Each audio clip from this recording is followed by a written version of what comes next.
Salut à toute la famille Jude Foot International. Si tu es passionné de football, si tu vibres pour le football féminin et surtout si tu veux comprendre ce que les médias ne prennent pas toujours le temps de t'expliquer, alors tu es exactement au bon endroit. Aujourd'hui, on va parler d'un sujet majeur, un sujet historique, un sujet qui concerne directement Haïti et l'avenir de nos grenadières U17 féminines. Mais avant d'entrer dans le vif du sujet, fais-moi une faveur très simple. Si tu n'es pas encore abonné à Jude Foot International, abonne-toi maintenant. Active la cloche pour ne rien rater, lâche un gros like pour soutenir le travail, partage cette vidéo avec tous les vrais fans de foot autour de toi et surtout laisse ton commentaire en bas parce que ton avis compte énormément ici. Sur cette chaîne, on ne se contente pas de donner des scores, on analyse, on explique, on met les choses en contexte et on défend le football haïtien avec passion et sérieux. Installe-toi bien, ouvre grand les yeux et les oreilles, parce que ce qui arrive pour les grenadières U17, c'est du très lourd. Et ça commence maintenant. Le football féminin haïtien est en train de vivre un moment historique, un moment que beaucoup n'avaient pas vu venir. Un moment qui dépasse largement le simple cadre des éliminatoires régionales. Aujourd'hui, quand on parle de la sélection féminine U17 d'Haïti, on ne parle plus d'une équipe invitée, ni d'un outsider sympathique. On parle d'un groupe solide, ambitieux, discipliné, et surtout capable de rivaliser avec les meilleures nations de sa catégorie. Et ce contexte devient encore plus fascinant avec la décision majeure prise récemment par la FIFA. Désormais, la Coupe du Monde féminine U17 se jouera chaque année, et non plus tous les 2 ans. Ce changement, en apparence administratif, est en réalité une révolution silencieuse, qui pourrait transformer durablement le destin de nations comme Haïti. Cette réforme de la FIFA n'est pas anodine. Elle répond à une volonté claire d'accélérer le développement du football féminin à l'échelle mondiale, de donner plus d'opportunités aux jeunes joueuses, mais aussi de réduire l'écart entre les grandes nations historiques et les pays émergents. Pour Haïti, c'est une fenêtre qui s'ouvre, une chance rare, presque inespérée, de bâtir une continuité, une culture de la performance, et surtout une génération dorée capable de se renouveler sans repartir de zéro tous les 4 ou 6 ans. Le fait que la Coupe du Monde U17 féminine soit désormais annuelle signifie que chaque génération aura sa chance, que chaque cycle de formation pourra être valorisé et que les erreurs du passé pourront être corrigées beaucoup plus rapidement. Dans ce nouveau paysage, la FIFA a également décidé de confier l'organisation de toutes les éditions de la Coupe du Monde féminine U17 de 2025 à 2029 au Maroc. Là encore, ce choix est stratégique. Le Maroc s'est imposé ces dernières années comme une véritable plateforme du football africain et mondial, avec des infrastructures modernes, une stabilité organisationnelle et une vision claire du développement du sport féminin. Pour les jeunes grenadières, jouer une Coupe du Monde au Maroc, c'est évoluer dans un environnement sérieux, compétitif, mais aussi culturellement proche, ce qui peut avoir un impact positif sur l'adaptation et la performance. Il faut aussi souligner que le format de la compétition a été élargi à 24 équipes. C'est un détail fondamental. Plus d'équipes signifie plus de places, plus de diversité, mais aussi une concurrence plus dense. La qualification ne garantit plus seulement une participation symbolique. Elle impose un vrai niveau pour espérer aller loin. Et c'est précisément là que la sélection haïtienne U17 féminine a montré qu'elle avait franchi un cap. Les éliminatoires de la CONCACAF pour la Coupe du Monde 2026 ont servi de révélateur. Haïti n'a pas simplement gagné ses matchs, elle les a dominés. Victoire 6-1 contre Antigua et Barbuda, 7-0 face à Sainte-Lucie, 3-0 contre les îles Caïmans, puis ce succès éclatant et maîtrisé 3-0 contre le Guatemala lors du dernier match de groupe, le 2 février 2026, à Willemstad, au stade Rignal Jean Francisca. 4 matchs, 4 victoires, 12 points sur 12 possibles, une différence de but impressionnante et surtout un sentiment de contrôle total sur les rencontres. Ce qui frappe dans cette campagne, ce n'est pas seulement le score, mais la manière. Les grenadières U17 jouent avec personnalité. Elles ne subissent pas, elles imposent leur rythme. Elles savent quand presser haut, quand gérer le tempo, quand accélérer. On voit une équipe bien travaillée tactiquement, avec des principes clairs, une organisation défensive solide et une animation offensive efficace. Le collectif prime, mais les individualités savent faire la différence au bon moment. C'est exactement ce qu'on attend d'une équipe qui ambitionne de jouer une Coupe du Monde. pas seulement d'y participer, mais d'y exister. Le match contre le Guatemala est particulièrement symbolique. Sur le papier, le Guatemala restait un adversaire sérieux, structuré, habitué aux phases finales dans la zone CONCACAF. Mais sur le terrain, l'écart a été net. Haïti a contrôlé le match de bout en bout, sans paniquer, sans se précipiter, avec une maturité impressionnante pour des joueuses de moins de 17 ans. Cette victoire 3-0 a officiellement scellé la première place du groupe C et validé la qualification pour la dernière phase éliminatoire, prévue du 16 au 22 mars 2026. Cette dernière phase sera décisive. Elle se jouera probablement au Mexique ou au Costa Rica, deux pays avec une forte culture footballistique et des conditions de jeu exigeantes. Ce sera un test grandeur nature pour les Grenadières.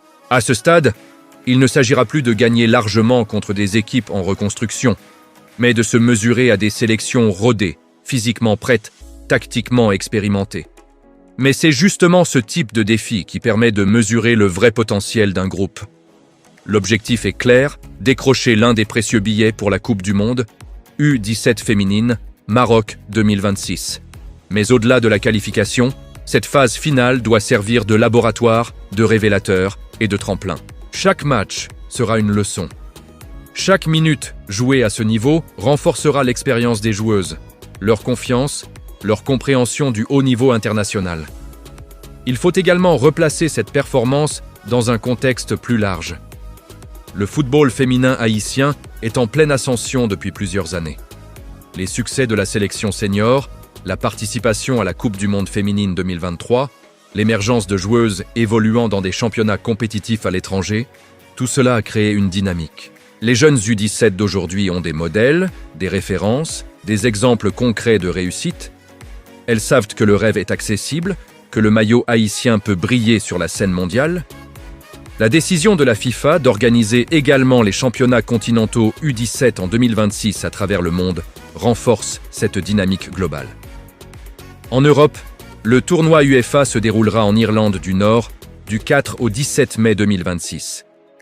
En Asie, le championnat AFC aura lieu en Chine du 30 avril au 17 mai 2026. Ces compétitions montrent à quel point le football féminin de jeunes est devenu une priorité mondiale. Haïti n'est plus en marge de ce mouvement. Elle en fait partie intégrante. Ce qui est particulièrement encourageant, c'est la régularité. Trop souvent, dans le passé, Haïti a connu des éclairs de talent suivis de longues périodes de silence. Aujourd'hui, on observe une continuité. Les U17 suivent la trace des U20, qui elles-mêmes prolongent le travail de la sélection senior. Cette pyramide commence à prendre forme. Et une Coupe du Monde annuelle permet de consolider cette structure, de corriger rapidement les failles, d'ajuster la formation et d'assurer un passage plus fluide entre les catégories. Il ne faut cependant pas tomber dans l'euphorie aveugle. Le chemin reste long. La dernière phase éliminatoire sera impitoyable. Le moindre relâchement se paiera cash. La gestion mentale sera aussi importante que la préparation physique et tactique. Les joueuses devront apprendre à gérer la pression, les attentes, l'exposition médiatique grandissante. C'est là que le staff technique, les dirigeants et l'encadrement fédéral auront un rôle crucial à jouer. Mais une chose est sûre, cette génération U17 a déjà marqué un point. Elle a prouvé qu'Haïti peut dominer son groupe, qu'elle peut gagner avec autorité, qu'elle peut se présenter comme une vraie candidate à la qualification mondiale. Elle incarne l'espoir, mais aussi la crédibilité. Pour Jutkey Foot International, il est essentiel de souligner que ce qui se passe aujourd'hui n'est pas un miracle, mais le fruit d'un travail, parfois invisible, souvent sous-estimé. Derrière chaque victoire, il y a des heures d'entraînement, des sacrifices, des déplacements difficiles, des conditions parfois précaires, mais aussi une détermination farouche à représenter dignement le drapeau haïtien. Si les Grenadières parviennent à se qualifier pour le Maroc en fin d'année, ce ne sera pas seulement une qualification sportive. Ce sera un message fort envoyé au monde du football. Haïti est là, Haïti progresse, Haïti construit. Et avec une Coupe du Monde U17 féminine, désormais annuelle, ce message pourra être répété, renforcé, amplifié, génération après génération. Aujourd'hui, la balle est dans leur camp. Mars 2026 sera un tournant. Et quoi qu'il arrive, cette équipe U17 féminine a déjà changé la perception du football féminin haïtien. Elle a ouvert une porte. À elle maintenant de la franchir, avec ambition, humilité et courage. Au terme de cette analyse, une chose est claire. La sélection féminine U17 d'Haïti n'est plus une simple promesse. Elle est devenue une réalité crédible du football de la CONCACAF. Ce que ces jeunes grenadières ont accompli jusqu'ici ne relève ni du hasard, ni d'un exploit isolé. C'est le résultat d'un travail collectif, d'une discipline tactique, d'un état d'esprit combatif et d'une foi profonde en leurs capacités. Elles ont répondu présentes quand il le fallait, elles ont dominé leur groupe avec autorité et surtout, elles ont montré que le maillot haïtien peut être porté avec fierté, ambition et intelligence, même face à des adversaires historiquement plus installés.